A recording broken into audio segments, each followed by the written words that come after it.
Alors, c'est vrai que l'espoir, dans les offres cinématographiques, c'est vrai que c'est important de le faire résonner puisqu'en fait, le cinéma, il n'est pas indépendant du monde, dans lequel on vit et de l'actualité. Et je trouve, intéressant à chaque fois qu'on se retrouve, en fait, plongé dans un film, que ce soit au cinéma. Alors c'est vrai que quand on est au cinéma, on est vraiment coupé du reste du monde et on partage avec des inconnus, dans une salle obscure, des moments qui peuvent être, assez bouleversants et qui vous coupent, du monde. Donc il y a, je trouve, une part d'espoir dans cette idée de partager quelque chose, avec des inconnus. Mais c'est vrai qu'ensuite, quand on peut voilà, consommer des films en mobilité sur son téléphone, chez soi, en regardant un film, sur sa télé, on peut aussi être embarqué par ces œuvres qui sont très puissantes. Donc, moi, l'espoir, je le lie à ça, je le lie à cette capacité qu'a le cinéma, de nous émouvoir, de nous chambouler, de nous faire évoluer aussi dans les positions qui sont les nôtres, ce qui n'est pas vraiment le cas des réseaux sociaux ou d'autres médias. De regard de spectatrice, moi je vais vous parler d'un film récent qui est L'Attachement. Je l'ai vu il y a 3-4 jours et il me suit, ce film. Je ne sais pas si vous l'avez vu, c'est avec Valeria Bruni-Tedeschi. Et c'est un film qui parle de l'attachement, en fait, qu'est-ce que ça représente, en fait, d'être parent, même quand on n'a pas de lien du sang avec quelqu'un, et de se retrouver avec une mission qu'on vous donne comme ça entre deux portes, d'accueillir l'enfant de quelqu'un, et puis de se retrouver, en fait, à devoir le suivre toute sa vie. Et j'ai été vraiment bouleversée par ce film. Ensuite, il y a des grands classiques du cinéma. Moi, je suis plus attachée peut-être à l'histoire du cinéma, comment on passe du cinéma muet au cinéma parlant, comment ces grands studios du cinéma américain se sont créés. C'est quelque chose, moi, auquel je suis très attachée parce que c'est toujours en regard avec aussi l'époque que traversaient les États-Unis à ce moment-là, que je trouve passionnante.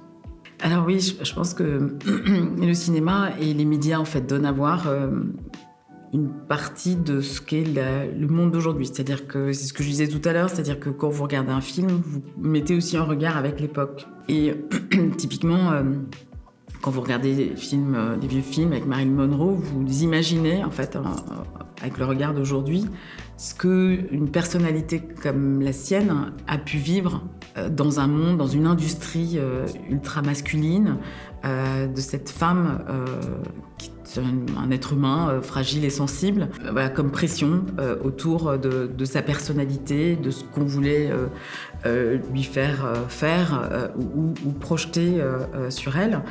Et je trouve que c'est hyper important que finalement cette industrie, elle reflète, il y a 52% de femmes dans le monde, que cette industrie elle soit aussi fabriquée et par ces 52%.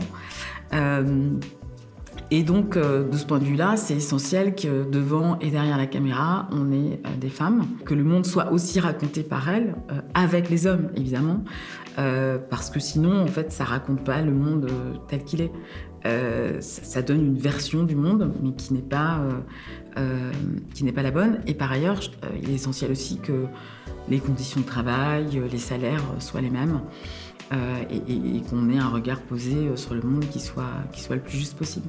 Alors, il y a deux choses. C'est-à-dire qu'on peut se dire qu'elle va remplacer des artistes et les créateurs. Ce que je pense pas. Alors peut-être que quand on regardera cette interview dans 50 ans, on se dira qu'elle était complètement pas du tout visionnaire. Mais je pense que la richesse humaine, ce qu'on vit, toutes les expériences que l'on vit, elles restent très riches. Et puis l'intelligence artificielle, je sais qu'on a tendance à l'humaniser au cinéma ou dans les romans, mais ça reste des robots qui sont programmés par des êtres humains. Même si ensuite, il y a du machine learning et que la machine, elle se nourrit de ce qu'elle apprend, etc., etc. Mais à la base, elle est conçue par des êtres humains, par des ingénieurs, etc. Donc, Au cinéma, si ça aide au même titre que la caméra DV est venue remplacer les caméras beaucoup plus lourdes et qui ont permis de démocratiser, moi je trouve que c'est formidable parce que ça permet d'explorer et aussi de démocratiser. C'est-à-dire qu'avant, il fallait appartenir à un studio pour pouvoir faire un film. Aujourd'hui, n'importe qui peut faire un film. Avec son téléphone, avec des outils, avec un simple ordinateur. Aujourd'hui, si on n'a pas les moyens, on peut faire avec un simple ordinateur un film entièrement avec de l'intelligence artificielle. Donc, d'une certaine manière, ça démocratise et il n'y a plus juste une petite élite qui peut faire des films. Mais de l'autre côté, il ne faut pas que, en même temps, l'intelligence artificielle, elle s'inspire de ce qui est déjà fait. Donc on voit bien qu'il y a besoin d'une création originale qui est, elle, impulsée par des créateurs en chair et en os et qui, de mon point de vue, seront toujours très, très, très utiles. Ça, c'est important. Et ensuite, je pense qu'il faut juste s'assurer qu'on ne soit pas... Enfin, moi, c'était Sam Altman, à un moment donné, qui avait fait cette révélation. Je pense qu'il doit la regretter aujourd'hui, mais quand on lui demandait quelle était sa vision du monde de demain, et lui disait, en fait, sex, drug and rock and roll, finalement, avec les IA, on n'aura plus rien à faire, à part, consommer sous son casque des contenus, et finalement plus avoir à sortir de chez soi, puisque les robots feront tout pour nous. Je suis pas sûre que l'humanité, quand même, l'être humain, il a un défricheur, il a envie de découvrir des choses. Donc, il part à la conquête des choses. Alors, parfois pour le pire. Mais je pense qu'on va pas rester tous à ne rien faire et à consommer de la drogue et à écouter des rock and roll. Mais je pense que la confiance, elle s'effrite depuis un petit moment. C'est-à-dire que du fait des algorithmes de recommandation, du fait de ces médias sociaux sur lesquels on est tous, dont les algorithmes ont bien compris que pour retenir notre attention, la capter, il fallait susciter des émotions plutôt négatives, de peur, de rejet, d'outrance. Donc, il y a une polarisation du monde qui est très claire.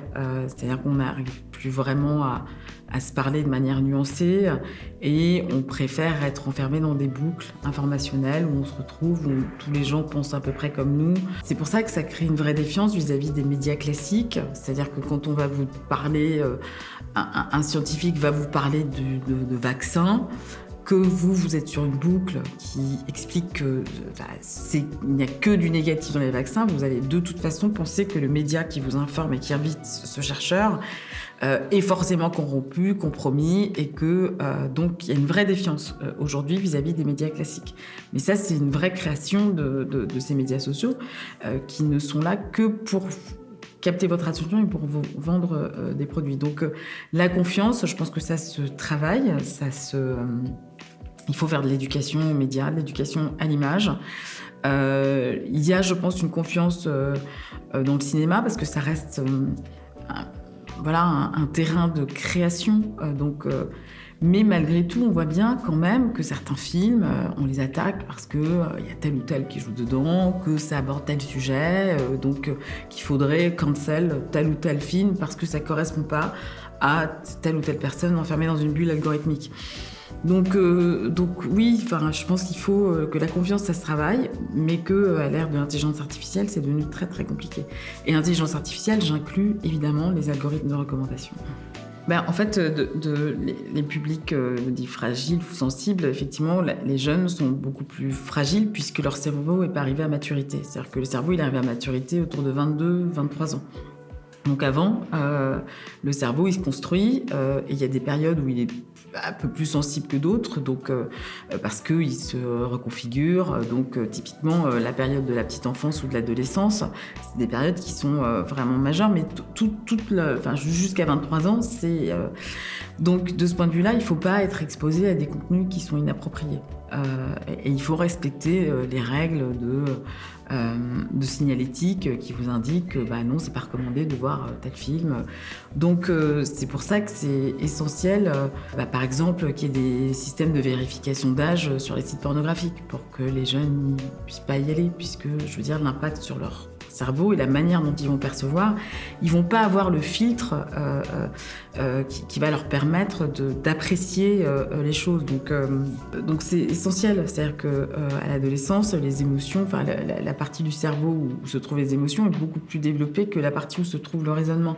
Donc de ce point de vue, l'image choquante, elle va avoir un impact beaucoup plus important.